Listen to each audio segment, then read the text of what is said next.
नमस्कार, मी पंजाब डक. आज आहे 29 मे 2025. कारण की इतका पाऊस पडायला मग हे बंद कधी होणार आहे. तर राज्यातल्या शेतकऱ्याला सांगू इच्छितो, आज आहे 29 मे 2025. आणखी 30 तारखेपर्यंत राज्यात भाग बदलत पाऊस पडणार आहे.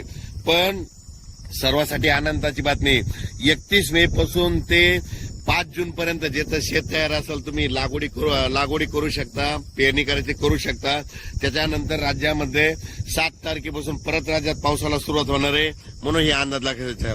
7 जूनला परत वाढणार आहे, 8ला त्याच्यापेक्षा वाढत जाईल, 9, 10, 11 असं वाढत जाणार आहे. म्हणून हे अंदाज लक्षात घ्यायचा. ज्यांचं शेत वापसा असेल तर तुम्ही तुमचं जमिनीची ओल पाहून पेरणी करू शकता. लागवड करायची तर सरकी कापसाची लागवड असेल तर बियाण्याला टोचून लावू शकता. कारण की टोचून लावल्याच्या नंतर जरी पाऊस नाही पडला तर ती सरकी उगवते, कापूस निघतो. म्हणून हे लक्षात येतात. पण राज्यात मात्र 31 मेला म्हणजे बघा तुम्ही, उद्या 30 मे पासून राज्यात वारं सुटायला सुरुवात होईल. असं जोराचं वारं वाईल. म्हणजे ते वारं जवळपास 5 तारखेपर्यंत 6 तारखेपर्यंत आणि 7 तारखेला परत राज्यामध्ये ठिकठिकाणी भाग बदलत पावसाला सुरुवात होणार आहे. म्हणून हा अंदाज लक्षात येतात.